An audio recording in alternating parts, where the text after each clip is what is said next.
L'Asie s'est profondément transformée en un seul siècle, passant d'une région morcelée par les empires coloniaux à la puissance motrice du monde multipolaire émergent d'aujourd'hui. Entre l'OCS, l'ASEAN et tant d'autres piliers essentiels du nouvel ordre mondial, une grande partie de celui-ci est désormais ancrée ici même, en Asie.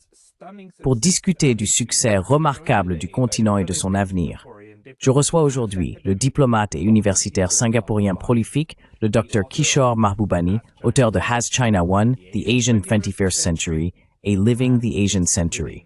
Dr Mahbubani, bienvenue, avec plaisir.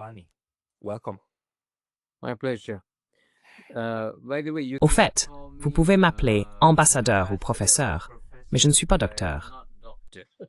Je suis désolé, Nizouim. J'ai eu ça. Meslu. C'est bon. En fait, tout va free. Ambassadeur Mahbubani, c'est très agréable, car vous avez en effet servi 2 fois comme ambassadeur de Singapour auprès des Nations Unies. Oui.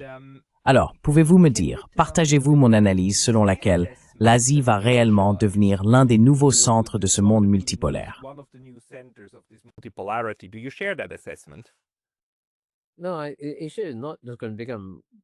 Non, l'Asie ne va pas simplement devenir un centre. Elle va devenir le centre. Et bien sûr, au sein même de l'Asie, il y aura plusieurs pôles d'ailleurs. L'Asie elle-même sera multipolaire, et pas seulement une partie d'un monde multipolaire. Et certainement, vous savez, le point essentiel que je souligne dans mes écrits, c'est que les 200 ans de domination occidentale dans l'histoire du monde ont été une aberration. Car de l'an 1 jusqu'en 1820, les 2 plus grandes économies du monde ont toujours été la Chine et l'Inde. Ce n'est donc que durant les 200 dernières années que l'Europe a décollé et que l'Amérique du Nord a décollé. Mais cette domination occidentale a toujours été une aberration. Elle a pris fin et elle se termine très rapidement. Et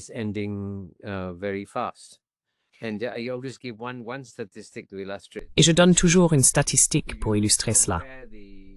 Si vous comparez l'économie combinée de l'Union européenne avec celle de la Chine en l'an 2000, l'économie de l'ULM était 8 fois plus grande que celle de la Chine. Très bien. Aujourd'hui, elles sont à peu près de la même taille. Oui. Et d'ici 2050, l'Europe aura une économie 2 fois plus petite que celle de la Chine. Et vous savez, pour les Européens, il faut comprendre que lorsque vous passez d'une économie 8 fois plus grande que celle de la Chine à une économie 2 fois plus petite en 50 ans, vous devez apprendre à traiter la Chine avec plus de respect, au lieu de faire ces remarques condescendantes que les dirigeants européens continuent de tenir à propos de la Chine, ce qui est tout simplement insensé.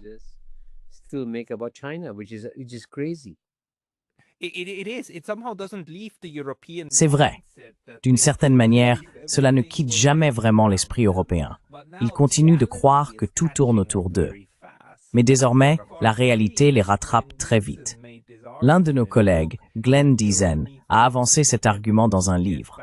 L'Europe doit revenir à l'idée qu'elle n'est en réalité que la péninsule occidentale de l'Eurasie. Pensez-vous que ce type de réintégration de l'Europe à l'Asie devra se produire tôt ou tard?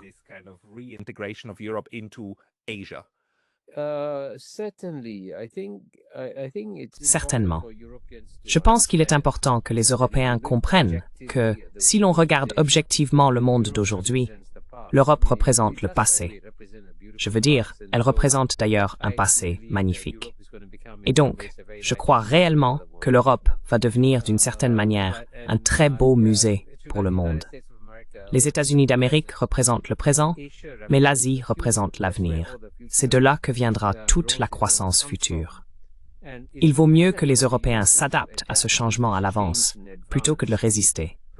Et bien sûr, accepter cela signifie qu'il faut faire de réelles concessions, par exemple dans des institutions comme le FMI et la Banque mondiale, et ne pas insister pour que la part de vote européenne reste encore disproportionnellement élevée.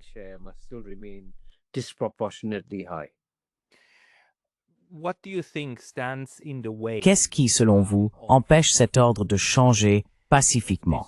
Parce qu'en ce moment, nous voyons beaucoup de violence. Nous assistons à un génocide à Gaza, à la guerre en Ukraine et aux États-Unis qui se préparent à entrer en guerre avec le Venezuela. À votre avis, qu'est-ce qui rend cette période si violente?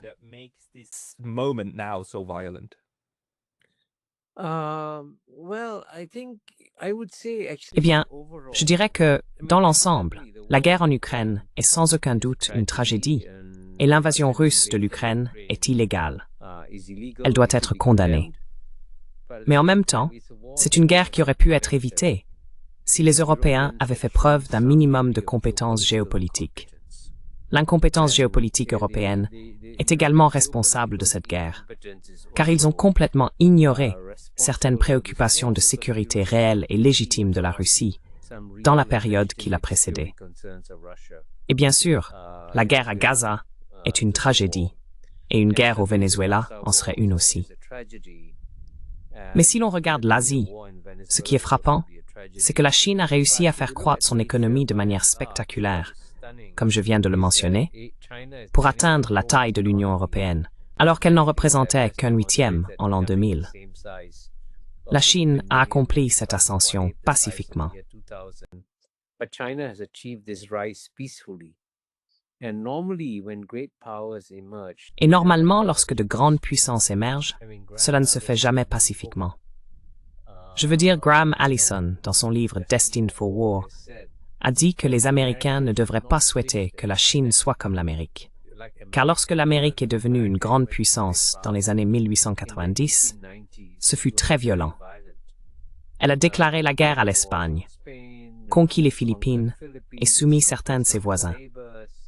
Donc, clairement, l'émergence pacifique de la Chine a été un cadeau pour le monde. C'est pourquoi l'Occident devrait apprécier cela et accepter le fait que l'ascension de la Chine a été pacifique, au lieu d'essayer de la contrecarrer et de créer ainsi beaucoup de problèmes pour le monde.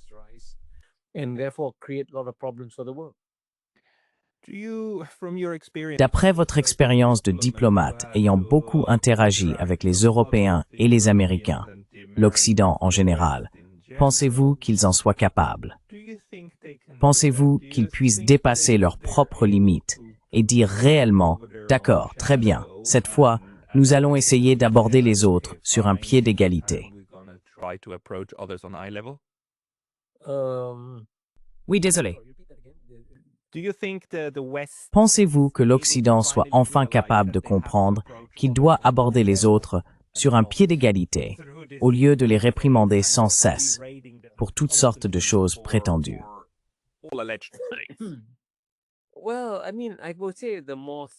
Eh bien, je dirais que les personnes les plus réfléchies en Occident comprennent que le monde a changé et que l'Occident doit cesser de parler de haut aux Asiatiques, par exemple, n'est-ce pas? Mais beaucoup de dirigeants ne peuvent pas l'admettre, vous savez.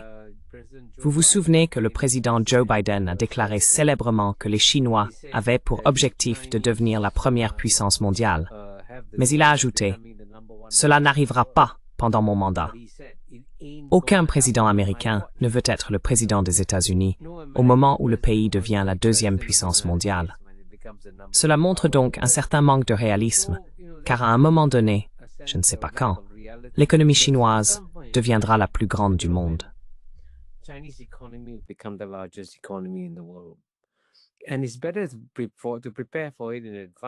Et il vaut mieux s'y préparer à l'avance et l'accepter, plutôt que de continuer à le nier. Plus tôt, par exemple, j'ai mentionné les parts de vote au FMI.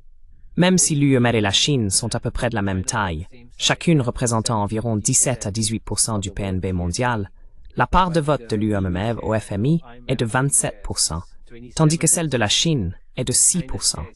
En théorie, les parts de vote au FMI sont censées refléter la part de chaque pays dans le PNB mondial. L'UEM devrait donc réduire sa part de vote de 27% à 17%, et la Chine devrait augmenter la sienne de 6% à 17%. On aurait alors des parts de vote qui reflètent le monde d'aujourd'hui et non celui d'hier. C'est un exemple concret de la manière dont les Européens refusent d'accepter le fait que l'Asie s'est imposée et qu'ils pourraient s'adapter et évoluer.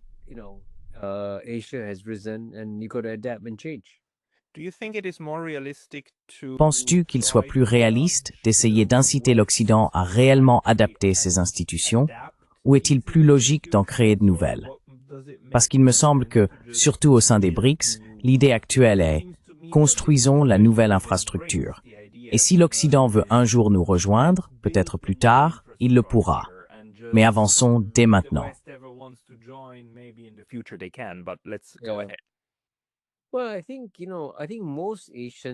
Eh bien, je pense que la plupart des États asiatiques, de manière surprenante, sont en réalité satisfaits de vivre avec l'ordre mondial actuel, créé par l'Occident en 1945, à la fin de la Seconde Guerre mondiale. Si l'on regarde toutes les grandes institutions mondiales, les Nations Unies, la famille d'institutions onusiennes comme l'Organisation mondiale de la santé, l'Organisation mondiale du commerce, le FMI, la Banque mondiale, et ainsi de suite, elles ont toutes été créées par l'Occident à l'apogée de sa puissance, à la fin de la Seconde Guerre mondiale. En théorie, avec la montée de l'Asie, celle-ci pourrait dire « Eh, nous ne voulons pas de ces institutions occidentales, nous voulons créer les nôtres ». Mais en réalité, les Asiatiques souhaitent conserver ces institutions. Bien sûr, ces institutions doivent toutefois s'adapter et accepter le retour de l'Asie.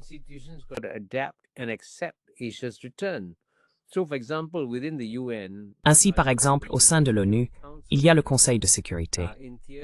En théorie, il compte 15 membres, mais en pratique, comme Singapour l'a découvert lorsque nous siégions au Conseil en 2001 et 2002, il y a en réalité 5 membres qui le contrôlent, les P5, les États-Unis, la Russie, la Chine, le Royaume-Uni et la France. Les 10 membres élus sont essentiellement des observateurs. Le Conseil est contrôlé par les 5. Mais, vous savez, ce n'est pas forcément une mauvaise chose d'avoir 5 membres permanents dotés d'un droit de veto. L'essentiel, c'est qu'il faut représenter les grandes puissances d'aujourd'hui, pas celles d'hier. C'est à cela que le Conseil de sécurité a été conçu.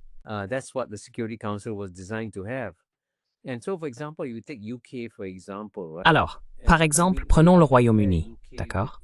Je veux dire, je vais comparer le Royaume-Uni à l'Inde. D'accord?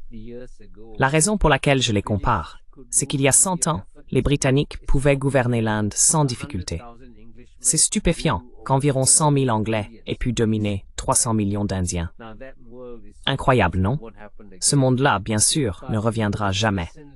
Mais aussi récemment, qu'en l'an 2000, l'économie britannique était 3,5 fois plus grande que l'économie indienne. Aujourd'hui, bien sûr, l'économie indienne est plus importante. Et d'ici 2050, l'économie indienne sera environ 4 fois plus grande que l'économie britannique. Quand ce jour viendra, il sera absurde que le Royaume-Uni soit membre permanent du Conseil de sécurité de l'ONU et que l'Inde ne le soit pas.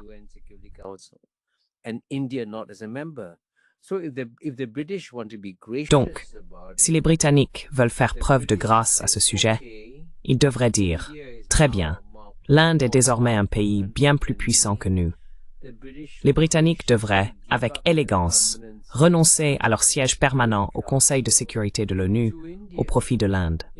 Vous savez, lorsque j'ai écrit cet article pour le Financial Times, je pensais qu'ils ne le publieraient pas. À ma grande surprise, ils l'ont fait. Je pense donc que les Britanniques, les plus réfléchis, comprennent qu'il est temps pour eux de céder leur siège au Conseil de sécurité de l'ONU à l'Inde. Mais c'est ce genre de choses. Ce sont les types de changements qu'il faut entreprendre pour conserver l'institution de l'ONU tout en modifiant la composition.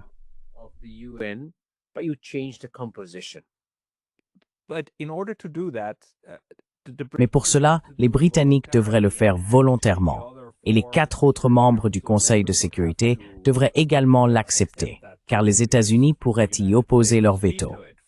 La France pourrait y opposer son veto si elle disait « Non, vous ne quittez pas le club ».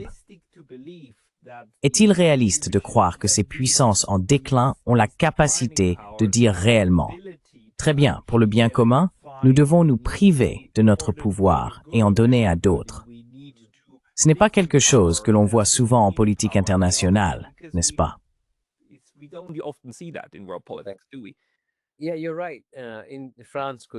Oui, tu as raison. La France pourrait opposer son veto, et les États-Unis aussi. Tu as raison. Mais en même temps, ils doivent aussi comprendre que le défi pour le Conseil de sécurité de l'ONU, le danger pour le Conseil de sécurité de l'ONU, c'est qu'il pourrait conserver sa composition actuelle, mais perdre sa crédibilité. Plus personne ne les écouterait. Les gens diraient « Qui êtes-vous? Qui représentez-vous? Pourquoi les Britanniques devraient-ils encore siéger au Conseil ?» Donc, pour préserver sa crédibilité, il doit changer sa composition. C'est le dilemme auquel les membres actuels du P5 sont confrontés. Garder la composition et perdre leur crédibilité, ou changer la composition et conserver leur crédibilité.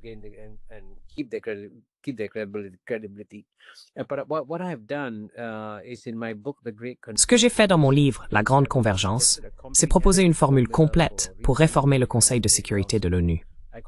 Je l'appelle la formule 777. Ainsi, il y aurait 7 membres permanents au Conseil de sécurité de l'ONU.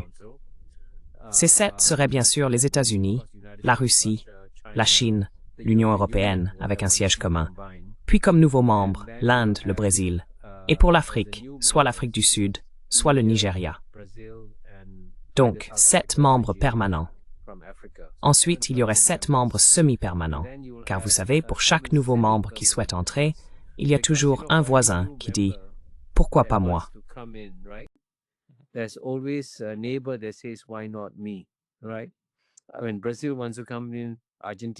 Quand le Brésil veut entrer, l'Argentine dit « Pourquoi pas moi ?» Quand l'Inde veut entrer, le Pakistan dit « Pourquoi pas moi ?» Ainsi, pour chaque membre qui veut rejoindre, il y a un voisin qui dit « Pourquoi pas moi ?» Les pays qui disent « Pourquoi pas moi ?» peuvent devenir des membres semi-permanents du Conseil de sécurité, en alternance tous les 8 ans avant d'y revenir. Ainsi, ils obtiennent eux aussi quelque chose. Ils en tirent également profit. Et ensuite, il y a 7 membres élus. Je pense donc qu'une formule du type 777 peut fonctionner. En fait, le Quincy Institute à Washington, D.C. essaie d'adapter ma formule et de la proposer comme moyen de réformer le Conseil de sécurité de l'ONU.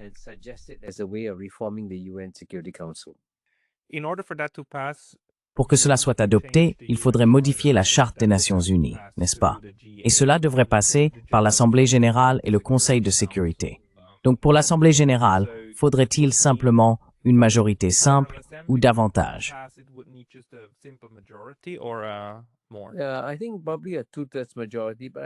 Je pense qu'il faudrait probablement une majorité des 2 tiers. Mais si vous avez une formule qui crée beaucoup de gagnants, cela change la donne.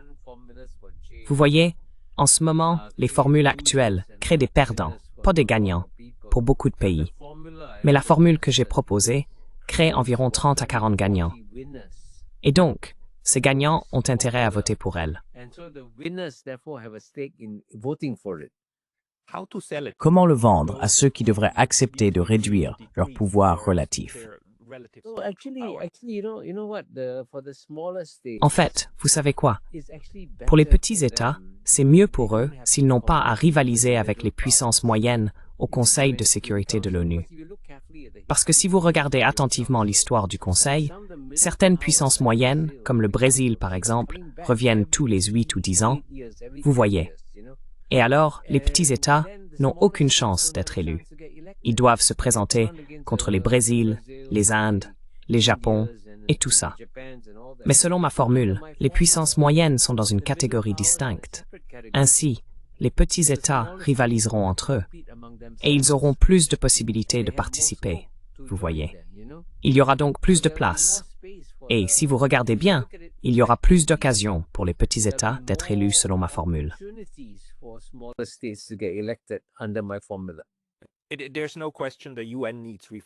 Il ne fait aucun doute que l'ONU a besoin de réformes. Votre proposition serait une bonne idée. La question centrale est de savoir comment y parvenir, comment la faire adopter. Et je me demande si l'ASEAN aussi, je veux dire, puisque Singapour en fait partie, n'a pas également des leçons à offrir sur la manière dont un monde multipolaire peut être structuré, où il ne s'agit pas seulement de décisions imposées d'en haut, mais plutôt d'un modèle fondé sur le consensus. Qu'en pensez-vous?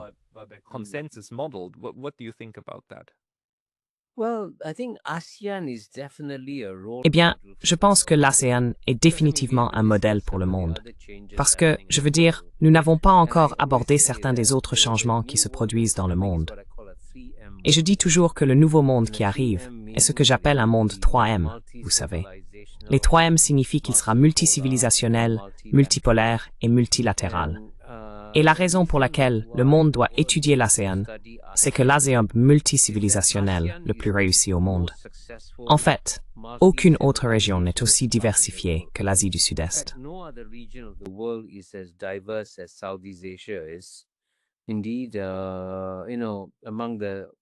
En effet, vous savez, parmi les quelques 700 millions d'habitants de l'Asie du Sud-Est, on compte environ 250 millions de musulmans, 150 millions de chrétiens, 150 millions de bouddhistes, Mahayana et Hinayana, ainsi que des taoïstes, des confucianistes, des hindous et même un certain nombre de communistes.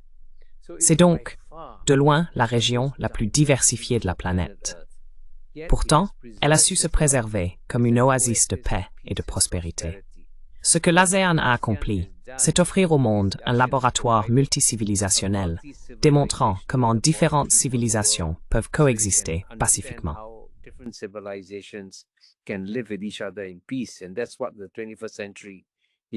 c'est de cela que le XXe siècle sera fait, car la civilisation occidentale doit apprendre à vivre en paix avec une civilisation chinoise plus forte, une civilisation indienne plus forte et une civilisation islamique plus forte. La raison pour laquelle l'ASEAN est la seule à pouvoir offrir un modèle, c'est que, si l'on regarde l'Union européenne, par exemple, elle existe depuis bien plus longtemps que l'ASEAN, mais elle reste essentiellement un club chrétien.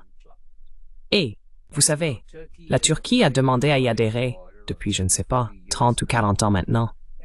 Le fait que l'Union européenne ne puisse même pas admettre un seul membre islamique montre qu'elle ne se prépare pas psychologiquement à un monde multicivilisationnel.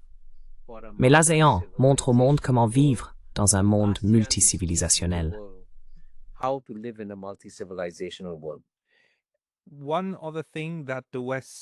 Une autre chose que l'Occident semble réticent à abandonner, c'est cette habitude de penser en noir et blanc, amis ou ennemis, alliés ou adversaires.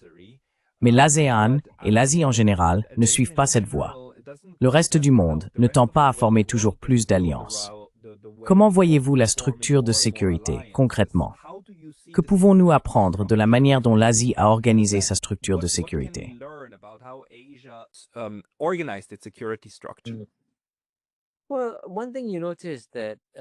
Eh bien, une chose que l'on remarque, c'est que relativement parlant, en Asie, les grandes puissances ne construisent pas de structure d'alliance. La Chine ne construit pas de structure d'alliance. L'Inde ne construit pas de structure d'alliance. L'Indonésie ne construit pas de structure d'alliance. Bien sûr, certains États asiatiques sont alliés de l'Occident, je veux dire le Japon, la Corée du Sud, les Philippines, la Thaïlande. Mais en même temps, ils sont aussi pragmatiques. Même s'ils sont alliés des États-Unis, ils maintiennent de bonnes relations avec la Chine. Bien que, comme vous le savez, en ce moment, le Japon et la Chine semblent traverser une période très difficile, mais ils ont déjà connu des périodes difficiles par le passé et s'en sont sortis. Donc j'espère qu'ils surmonteront aussi cette période difficile.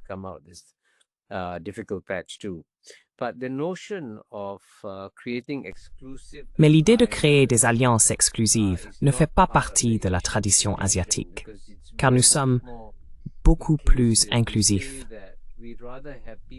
Nous disons que nous préférons avoir des personnes différentes de nous dans le même club, parce que nous devons vivre avec des gens qui ne nous ressemblent pas, et pas seulement avec ceux qui nous sont similaires. Ainsi, au sein de l'ASEAN, par exemple, dans le système occidental, il faut être une démocratie avant de pouvoir rejoindre une alliance occidentale, n'est-ce pas? Mais, vous savez, certains États de l'ASEAN sont des démocraties, d'autres ne le sont pas. Nous disons, très bien, vous choisissez votre système politique. Nous ne portons pas de jugement à ce sujet. Nous vous acceptons tel que vous êtes, et nous vivrons avec vous. Et cette acceptation de la diversité est un grand atout de l'Asie. Plutôt que la tradition occidentale de créer des alliances entre partenaires partageant les mêmes idées.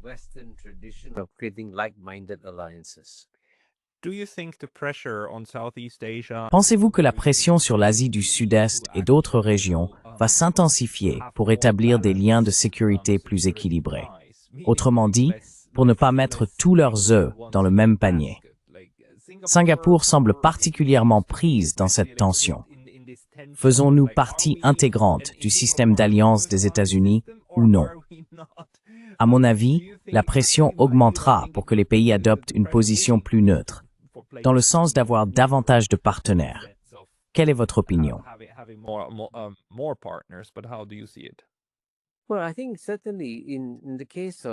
Eh bien, je pense que dans le cas de la plupart des pays asiatiques, par exemple, il n'y a aucun doute. Vous savez, mon livre « La Chine a-t-elle gagné ?» que vous avez mentionné, tente d'expliquer pourquoi la rivalité entre les États-Unis et la Chine va certainement s'intensifier au cours des 10 à 20 prochaines années. C'est normal, car la première puissance mondiale n'abandonnera jamais sa position avec grâce. Elle cherchera toujours à freiner la puissance montante numéro 1. Ainsi, le fait que les États-Unis cherchent à contenir la Chine est un comportement logique et prévisible pour toute puissance dominante. Nous ne devrions pas en être surpris. Mais ce qui est intéressant, c'est que, contrairement à la guerre froide, lorsque les États-Unis ont réussi à rallier de nombreux alliés, à la fois parmi les pays européens avancés et parmi les pays en développement, à cette époque, des pays comme l'Indonésie, le Pakistan, l'Égypte, et dans une certaine mesure, même la Chine, étaient des alliés des États-Unis.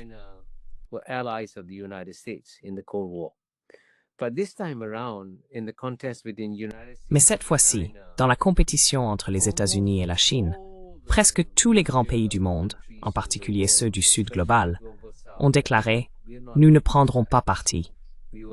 Nous voulons être amis avec les États-Unis d'Amérique. Nous voulons être amis avec la Chine. » Et je pense que c'est la tendance. C'est la tendance. Certainement parmi les 11 pays de l'ASEAN, leur position est très claire. Ils veulent être amis avec les États-Unis, ils veulent être amis avec la Chine, et ils ne veulent pas prendre parti. Cela reflète, de manière générale, la position des pays du Sud global également.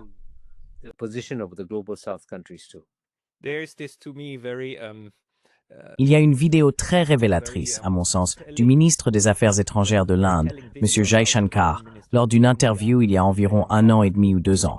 Le journaliste des médias occidentaux l'a vraiment pressé. Quand les choses se compliqueront, serez-vous avec l'Occident ou avec la Chine? Serez-vous avec l'Occident ou avec la Chine? Il semble que l'Occident ne comprenne pas qu'on puisse entretenir des relations amicales ou non alignées avec plusieurs parties. Le constatez-vous aussi?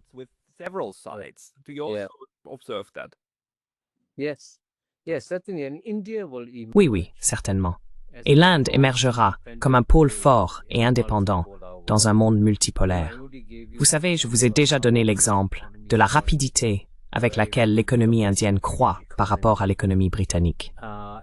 Et dans le cas de l'Inde, c'est déjà la 5e économie mondiale. Et très bientôt, d'ici 4 à 5 ans, elle deviendra la 3e économie mondiale. Donc clairement, dans 10 ans, les États-Unis et la Chine occuperont les premières et deuxièmes positions, et l'Inde sera en 3e position. Il n'y a donc aucune raison pour que l'Inde s'aligne sur les États-Unis ou sur la Chine, car elle est suffisamment grande et forte pour être un 3e pôle indépendant. Et franchement, le reste du monde sera heureux de voir l'Inde comme un 3e pôle indépendant.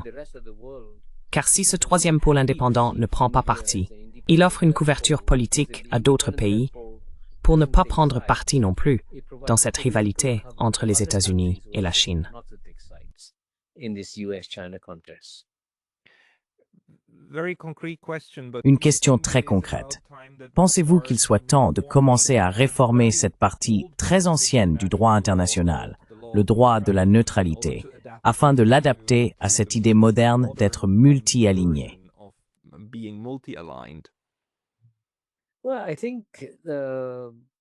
Eh bien, je ne pense pas qu'ils seront nécessairement neutres, vous savez. À mon avis, le mot non aligné reste beaucoup plus précis, car sur certaines questions, il est clair que des pays travailleront en étroite collaboration avec les États-Unis, par exemple, puisque les États-Unis demeurent un pays de premier plan dans de nombreux domaines et que le monde devra encore coopérer avec eux. Et dans d'autres domaines, ils travailleront étroitement avec la Chine, n'est-ce pas? Donc, ils ne sont pas nécessairement neutres, ils sont non alignés et disposés à travailler avec tout le monde.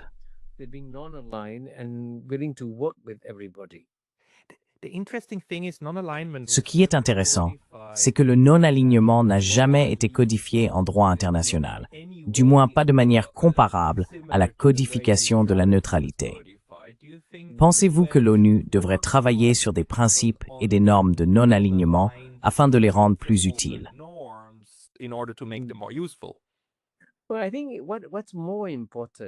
Eh bien, je pense que ce qui est plus important, c'est que les États montrent leur position à travers leur comportement, n'est-ce pas? Le comportement est une indication bien plus forte. Par exemple, les États européens, ils auraient pu choisir d'être un pôle indépendant. Dans la compétition géopolitique entre les États-Unis et la Chine, ils auraient pu choisir d'être amis avec les États-Unis et amis avec la Chine, n'est-ce pas?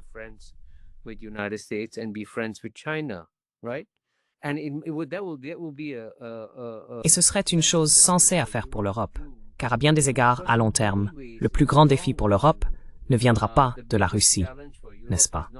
Les chars russes n'envahiront plus l'Allemagne ni la France. En réalité, le plus grand défi pour l'Europe viendra de l'explosion démographique en Afrique, n'est-ce pas? Vous savez, en 1950, la population de l'Europe était 2 fois supérieure à celle de l'Afrique. Aujourd'hui, la population africaine est 2,5 fois plus importante que celle de l'Europe, et d'ici 2100, la population africaine pourrait être 10 fois plus élevée que celle de l'Europe. L'Europe a donc un intérêt vital dans le développement économique de l'Afrique. Chaque dollar investi en Afrique est un cadeau pour l'Europe, car il crée des emplois permettant aux Africains de rester en Afrique.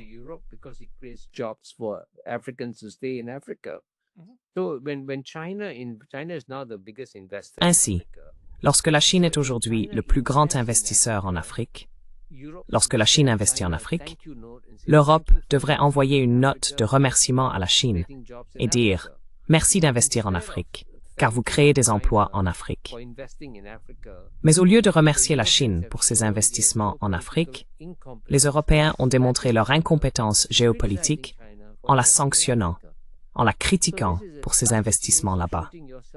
C'est un exemple classique de se tirer une balle dans le pied en critiquant la Chine. Quand j'écoute des dirigeants européens comme Ursula von der Leyen, Kaja Kallas ou Annalena Baerbock, l'ancienne ministre des Affaires étrangères d'Allemagne, je constate qu'ils ne prennent pas de recul pour effectuer un calcul rationnel, pragmatique et stratégique à long terme sur les intérêts de l'Europe et sur ce que l'Europe devrait faire pour se protéger.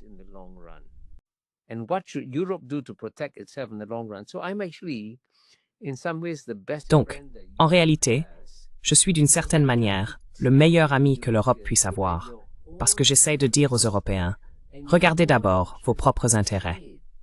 Et vos propres intérêts dictent que vous ne devriez pas nécessairement prendre le parti des États-Unis contre la Chine. Car vos intérêts, la géopolitique, sont la combinaison de 2 mots, géographie et politique.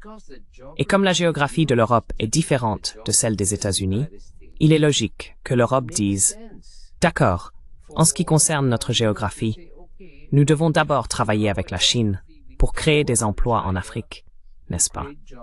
Et ne pas se joindre aux États-Unis pour bloquer les investissements chinois en Afrique. Et d'une certaine manière, vous savez, Donald Trump devrait être considéré comme un cadeau pour l'Europe.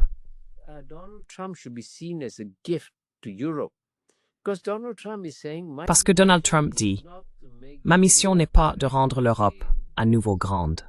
Ma mission, c'est MAGA, rendre l'Amérique à nouveau grande. » Et donc l'Europe devrait dire « Très bien, si ta mission est de rendre l'Amérique à nouveau grande, notre mission est de rendre l'Europe à nouveau grande. »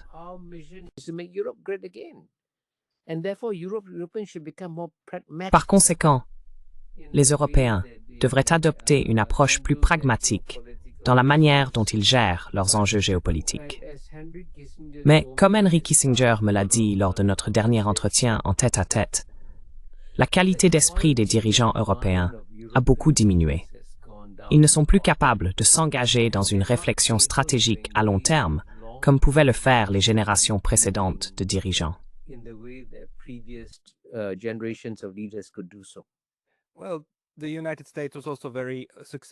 Eh bien, les États-Unis ont également très bien réussi à établir ces liens transatlantiques et à encourager de nombreux dirigeants européens qui voient plus d'intérêt à poursuivre et à renforcer ces liens avec les États-Unis qu'à renforcer leur propre capacité nationale, ce qui est une tragédie. Mais laissons cela de côté. Pensez-vous que cela retrouvera un équilibre à long ou à court terme? Ou prévoyez-vous, surtout pour l'Europe, davantage de turbulences à venir?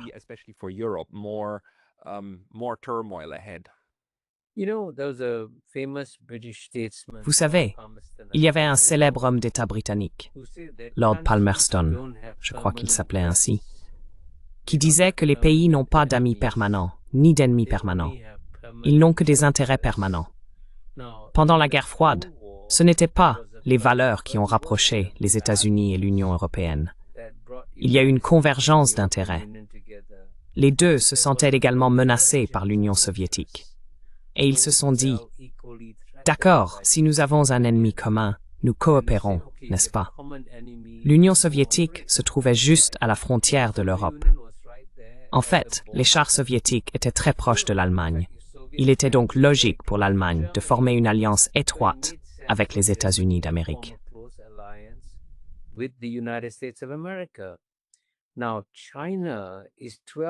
Aujourd'hui, la Chine est à 12 000 kilomètres.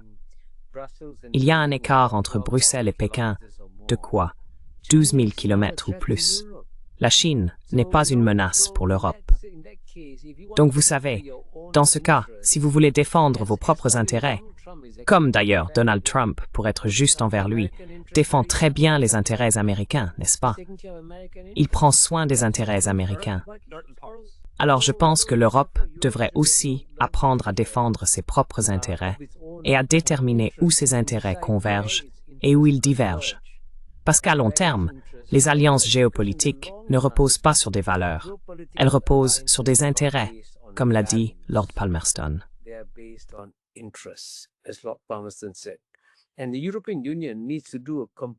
Et l'Union européenne doit procéder à une refonte stratégique complète et déterminer où se situent ses intérêts. Car sans cette refonte, vous savez, les Européens commettent des erreurs. Par exemple, Susan Glasser, journaliste pour The New Yorker, a récemment écrit que la politique européenne actuelle consiste à pratiquer une auto-abaissement stratégique. Ce sont ces mots. Auto-abaissement stratégique. Or, l'auto-abaissement stratégique signifie se soumettre servilement. Et on ne gagne jamais le respect de quiconque en se soumettant. Les Européens devront donc élaborer leur propre politique étrangère indépendante et ne pas compter sur d'autres pour protéger leurs intérêts.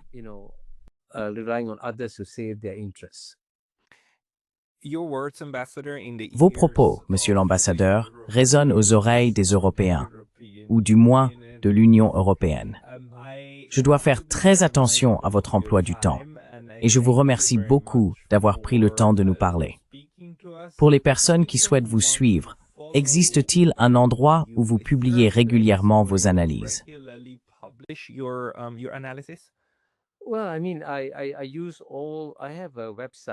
Eh bien, je veux dire, j'ai un site web, www.mahboubani.net, mais j'utilise aussi Twitter, Facebook, LinkedIn et Substack. Ils peuvent aller sur n'importe lequel de ces sites.